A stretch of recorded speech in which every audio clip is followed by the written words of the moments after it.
some of you may be wondering, why would I destroy a perfectly running and driving car? This Volkswagen Touareg was meant to be a quick rebuild, but right before it was ready for sale, it started having electrical issues that would deactivate my taillights, brake lights, and make my hatch open on its own. When I tried clearing the sunroof drains to keep this from getting worse, I managed to leave the sunroof open for 2 very rainy months, and at this point this car was too far gone to restore it and needed the most fun way to get rid of it. What makes this jump starter stand out is the fact that it allows you to connect via Bluetooth and read a bunch of information such as your cranking time. You can do it. Loaded and unloaded voltage, test cranking amps, and battery health status overall. There goes our hatch. Not to mention the fact that I just started this very dead Touareg 5 times in a row. So with some secondhand KO2 all-terrain tires mounted on my spare wheels, we loaded her up and headed out on a 4-hour journey using my other Volkswagen Touareg. What a view! This is gonna be a very fun weekend, guys. Very fun weekend.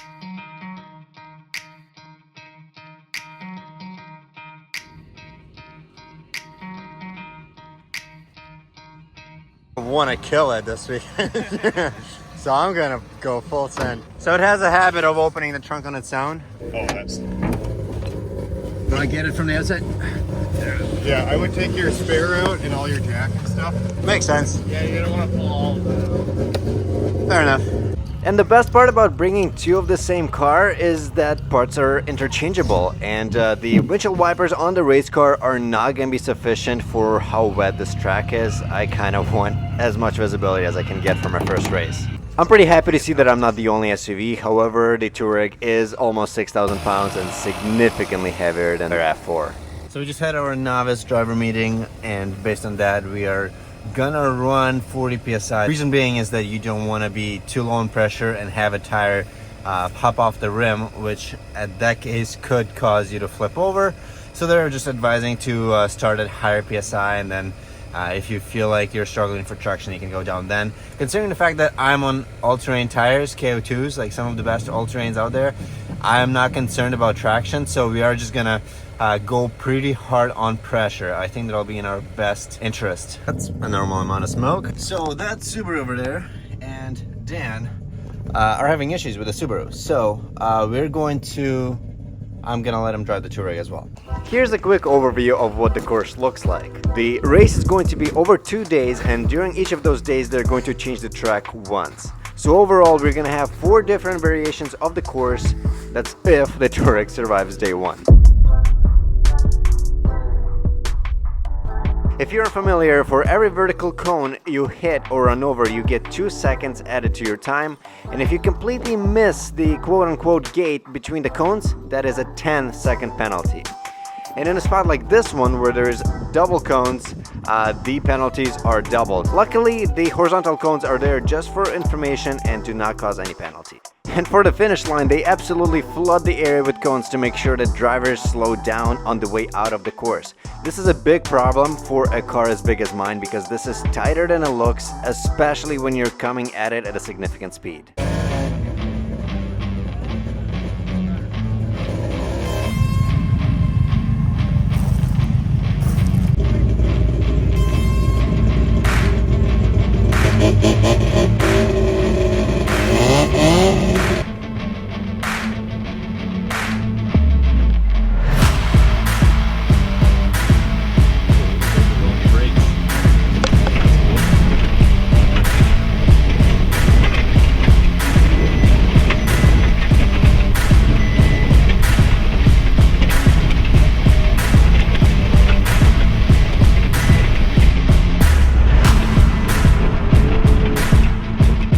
This really soft and grassy section, we could notice that whenever we would get significant wheel spin, the car would start basically kicking in traction control and taking away power from the motor.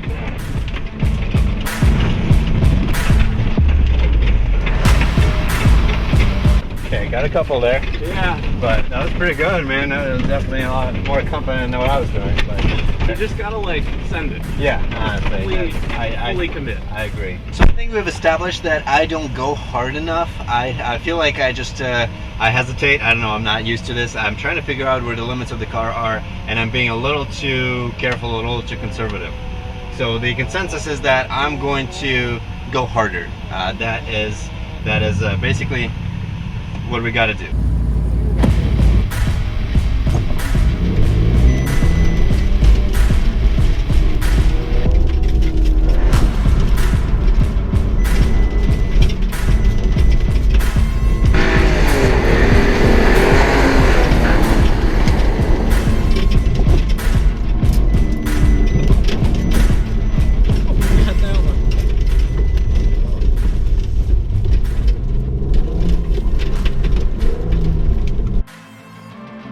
Just go over it. Yeah.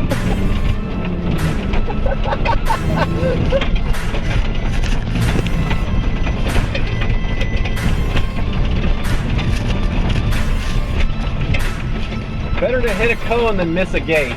Right, yeah. Good thing I thought of that. Yeah. ABS is number 6. It's a 30 amp. Yep, I got it. Yeah, that's what I just pulled. Okay, so we've learned a lot. Also decided to pull fuses because the traction control kept kicking in, overriding itself. Even though we've disabled it, it just after like a minute or so of idling or driving with TC off, it would just kick in. We found the fuses for it, so with those pulled, hopefully it's not going to be an issue anymore.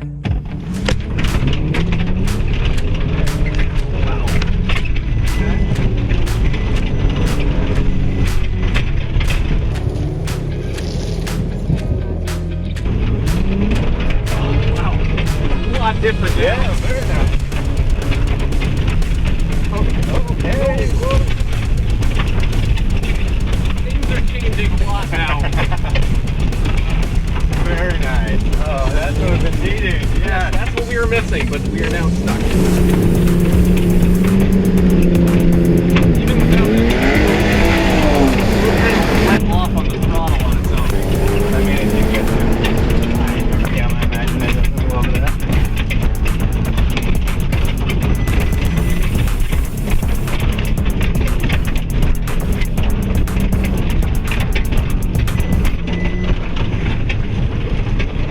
Pretty good. Yeah, Pretty good. it's No traction control. It's completely different than what you just drove. Perfect. Get this log. Could you try and the hood from your hoodie? Oh, Keeps getting. Yeah, I don't know. Sorry. Perfect. I guess they're planning to fully eliminate that section. Yeah, it sounds like what we got to do is just take the best line you think you can, Yeah. and then they're gonna move it. I mean, honestly, I think it's in our best interest for them to keep it there because we can make it through there better than anybody else. Yeah, everybody else is at a major disadvantage. Right.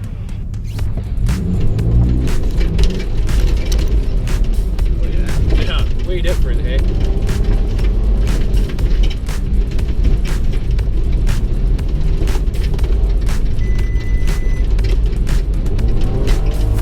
There you go. Yeah. Good setup. Nice. Now take this one wide if you can.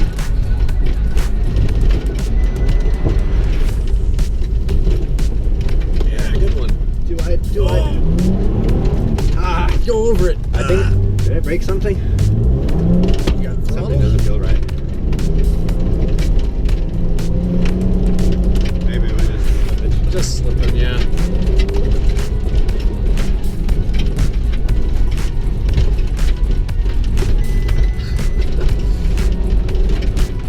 Wait. Oh, you got it. You got it.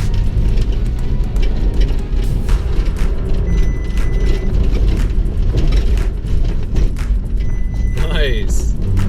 That was pretty good. Thank you. And now we have switched with the modified all-wheel drive class, which gives us the front seats to the show in our corner.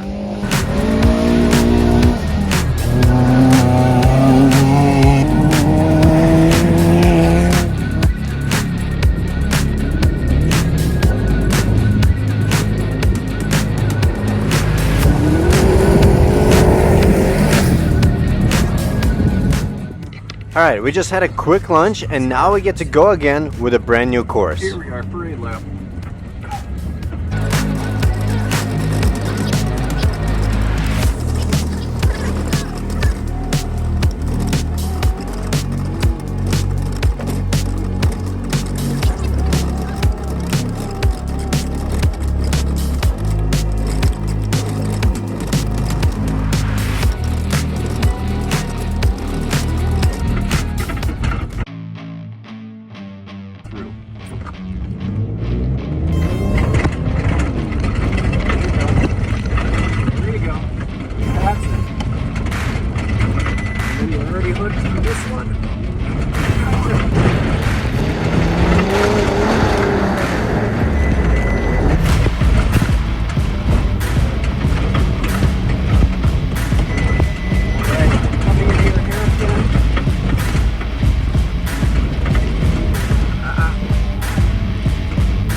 To the floor. This is the fastest section.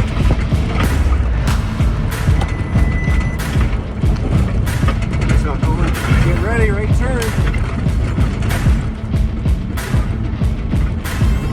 And keep it right, go right. There you go. And just foot to the floor, power out of this. And right, there you go.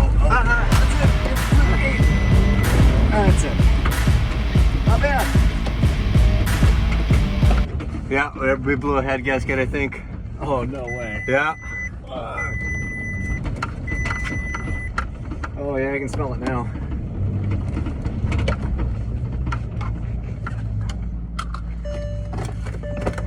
Yeah. Oh, yeah. Oh, it's coming up the front. Exciting. Woo! Good time. Oh, that went all over the place. On one hand, my car sounds like a fire. Just go in. Okay. Game over.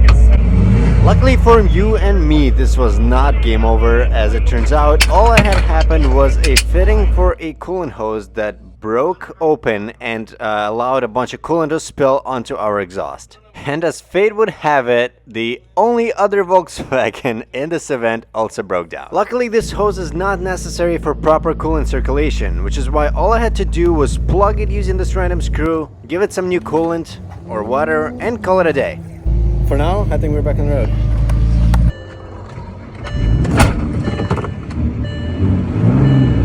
Looks like we're not even overheating, so that's a good sign. So now we have to do like 4 runs, one after another, in order to catch up with everybody else.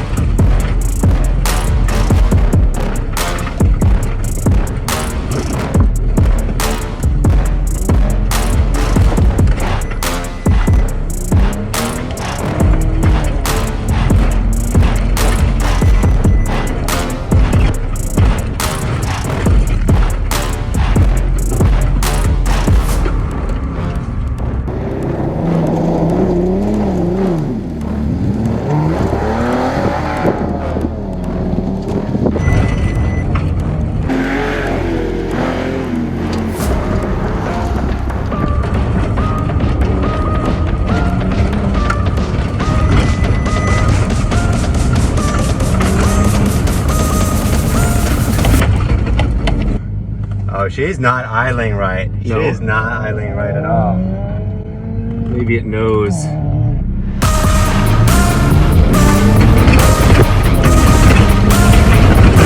Nice line. Good one. Good fabrication. All solid. Keep the foot in it. Nice. Good one. Just power through that hairpin. Not bad. Not bad. Keep going.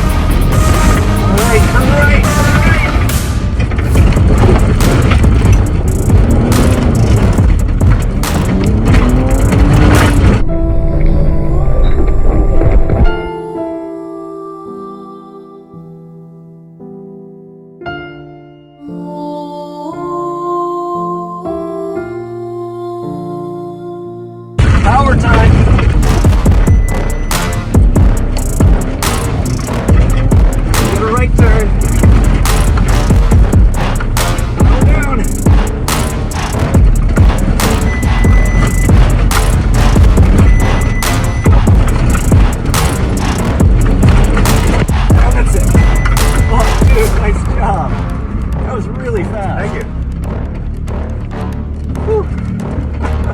No smoke anymore. Oh, Running good. It's definitely idling a bit weird because I can feel the RPMs changing in the brake pressure. Oh, really? Yeah. Okay. It's It's just probably. Oh, you know what? I know what it is. That vacuum hose from the intake tube. We never plugged that in. Yep. That's why. I might be able to do that quick. I mean, sure, go right ahead.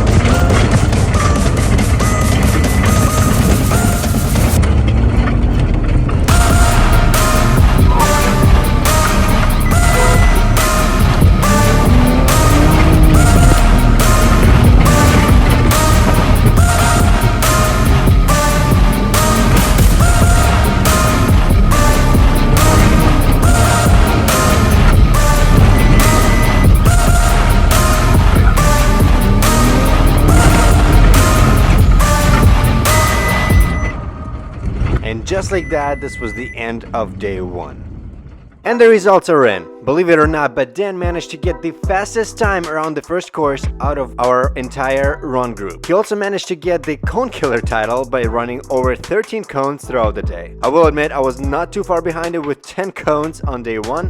With that said, Dan did get 2nd place in our division, and he was only 100th of a second behind the winner in a 2006 Subaru Forester. This being my first ever event, I did get the last place, and as disappointing as that is, I did come back on day 2 and managed to get 1st place then. And that was after I beat the absolute crap out of this car off-roading. That will be in the next video, so make sure to subscribe as well as like the video while you're at it. Thank you very much for watching, and I hope you have a great day.